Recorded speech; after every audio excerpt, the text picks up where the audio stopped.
Welcome back to Behind the Wire on Robo Radio. I'm your host, Robert Burwell. I'm also the president of the Washington 3% here in Washington State. Today we're going to be talking about one of our state representatives in Washington, D.C., Marie Gluesenkamp Perez, and a proposal that she put through that has to do with parental rights on a federal level.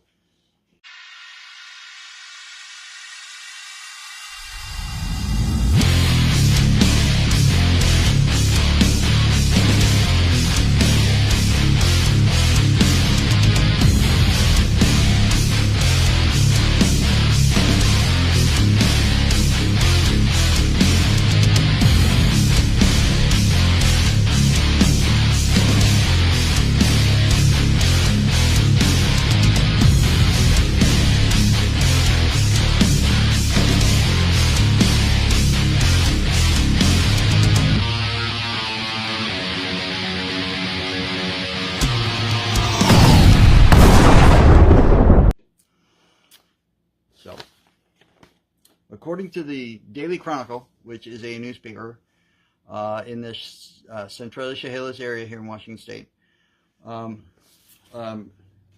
Ms. Gluesenkamp Perez proposed an amendment during a House Appropriations Committee markup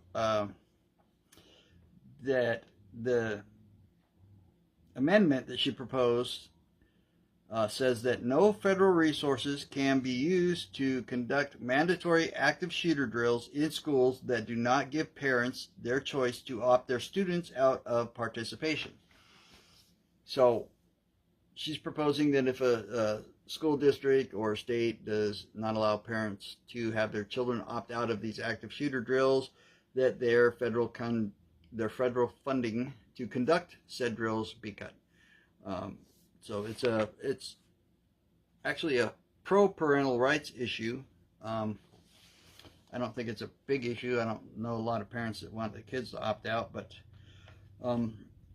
this amendment passed through the committee on a bipartisan basis. So both sides voted for it. Now, this is not law yet. It is just in committee at this time, and then it goes into the bill, and then the House will vote on it, and then the Senate will vote on their version. It goes back and forth between reconciliation, and it's basically it's a budget. It's going to be the big budget bill that will happen sometime probably around November, and then we'll see if it actually stays in the bill and all that stuff. But anyways, this was proposed by our state representative Marie Gluesenkamp Perez. The reasoning behind it, according to the Daily Chronicle, is that studies suggest that active shooter drills are associated with a 42% increase in stress and a 39% increase in depression after the drills.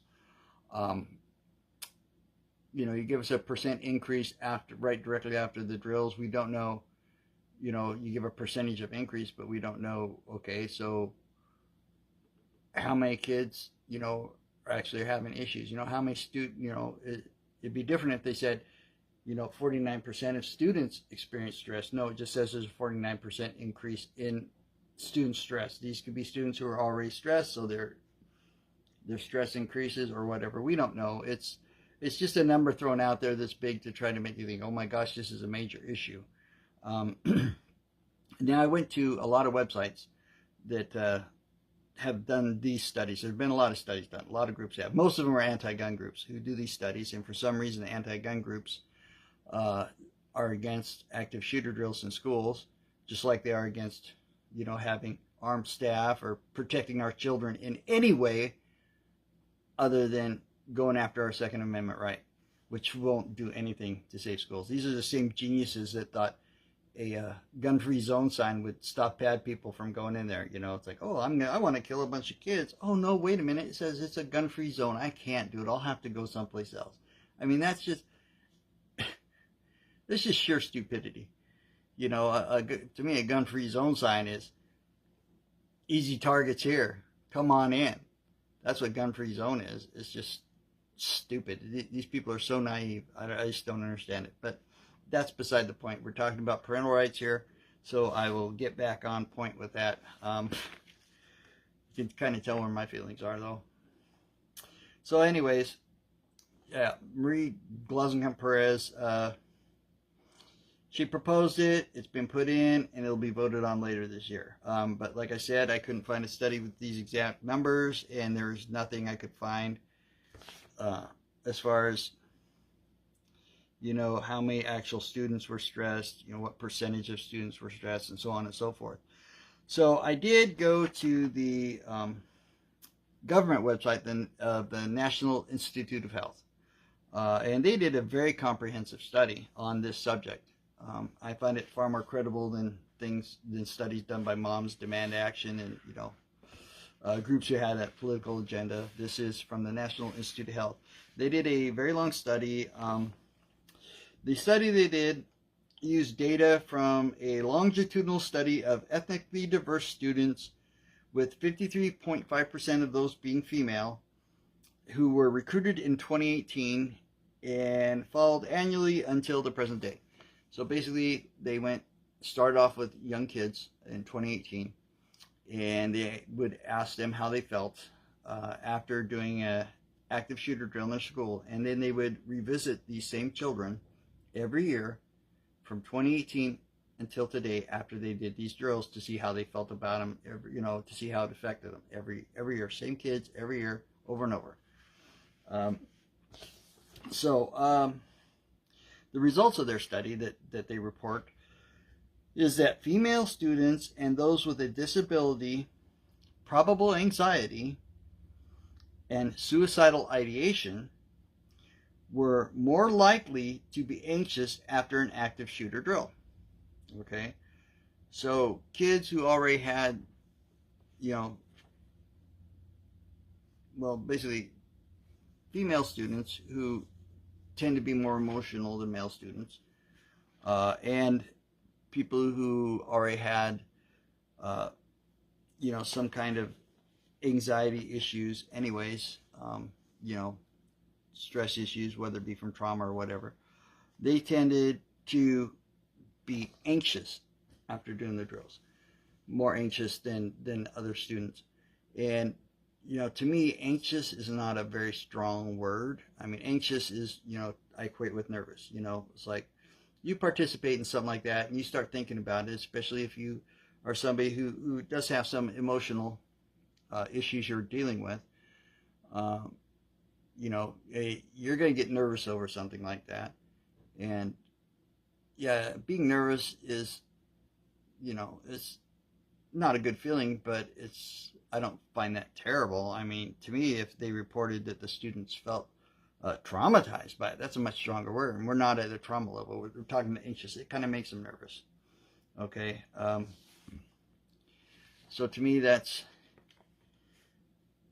not a very damaging effect, you know, as far as I'm concerned, to just be anxious about something, be nervous about something. That's not a cause for long-term damage as far as I'm concerned. But, you know, that's just my feelings on it. But anyways, that's what they report. Their conclusion, the conclusion the National Institute of Health came to was, while active shooter drills are necessary in today's climate, they should be implemented with concern for vulnerable groups, including distressed students, those with a history of trauma or disability.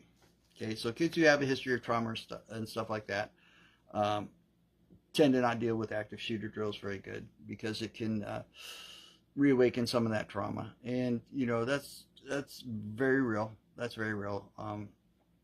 You know, and I feel, you know, like Representative Perez, Gluesenkamp Perez, that, you know, kids who've had some kind of trauma like that in their life, or, you know, they have some kind of issues that affect them emotionally and make them react badly to these things, should be allowed to be opted out by their parents. I don't really have a problem with opting kids out of something that, you know, they may have an issue with. I'm also really big on, you know, parental rights. As far as I'm concerned, parental rights. You should be able to opt your kids out of things that the schools are trying to push that don't fit your morals or your idea of what your children should be exposed to at a certain age. Now, you're here in Washington, We've had a parental rights issue that was pretty big in the news here not too long ago. Seattle School District passed a new policy where they're going to be teaching LGBTQ plus whatever stuff they've added onto it this week.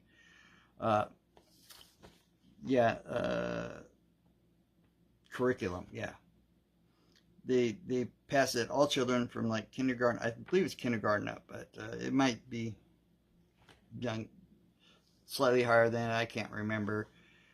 But I know it was like elementary school kids and up have to participate in this LGBTQ curriculum, where they teach them about all the 5,000 genders, and that if you're born a boy and you feel like you want to be a girl, you can be a girl, and all this kind of stuff.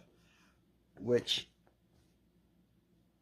in my opinion, and a lot of parents in the state's opinion, the majority of us, we feel that a person has a right to do whatever they want to do. You know, if you're an adult and you want to dress up like a woman and say you're a woman, hey, knock yourself out, right? You can do whatever you want. Live your life, right? But we don't believe we should be pushing this kind of stuff on little kids. Little kids shouldn't be worried about stuff like that. Little kids need to be worried about recess and having fun and being a kid, right? They don't need to worry about all this stuff that they frankly are not mature enough to understand. Okay? They don't understand that stuff. They know there's boys and there's girls.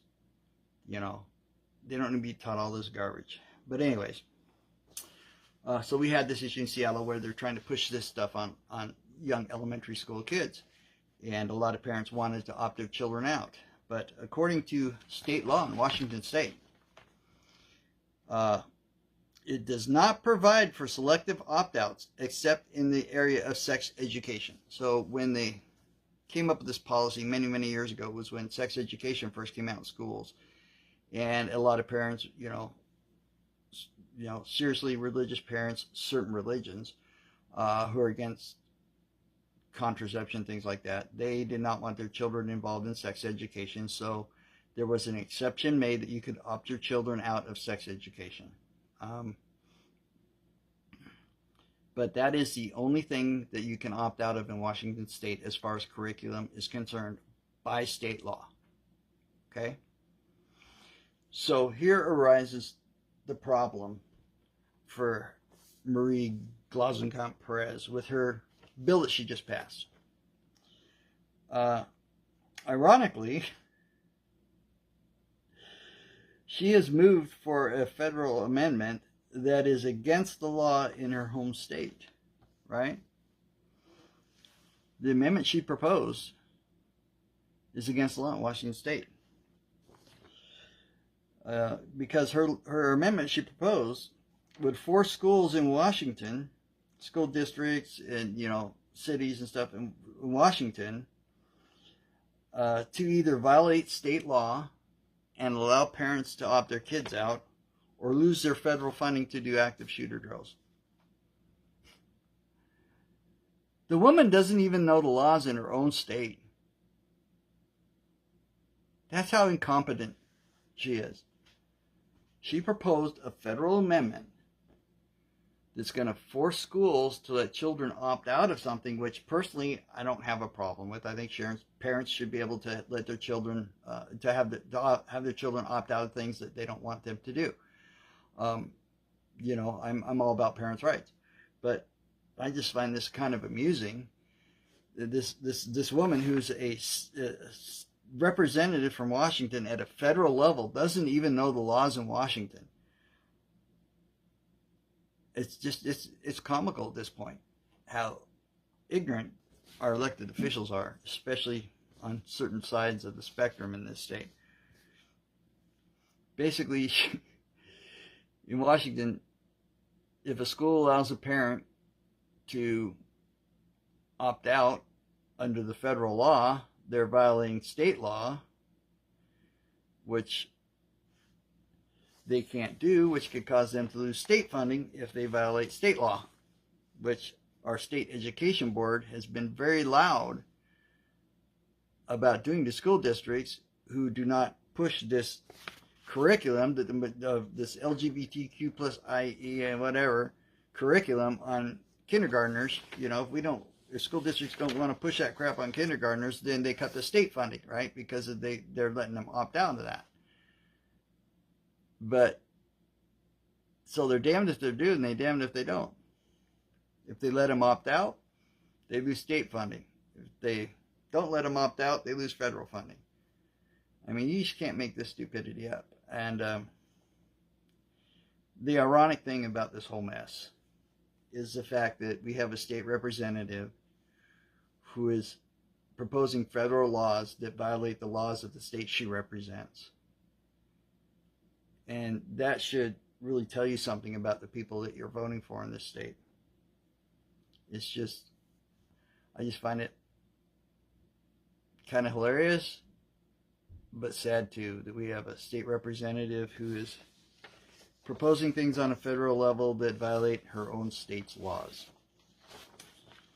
And with that, that's all I have on that subject. I'd just like to say, you know, this has been a tough week, and you know, we're still reeling with the news of the assassination of Charlie Kirk, and they do now have the proposed perpetrator in custody, and it's really getting wild. Some of the reports that are coming out about there could be many more people involved, and the reasons behind it. It's getting pretty interesting. But on that note, I would just like to say that you know, we at Washington 3%, you know, we really truthfully do offer our prayers for Charlie's wife and his family, and actually prayers for our entire nation, because of the division that ensues from this kind of heinous act, which is political assassination, which is the last resort of somebody who's totally lost the argument, and it's a cowardly act.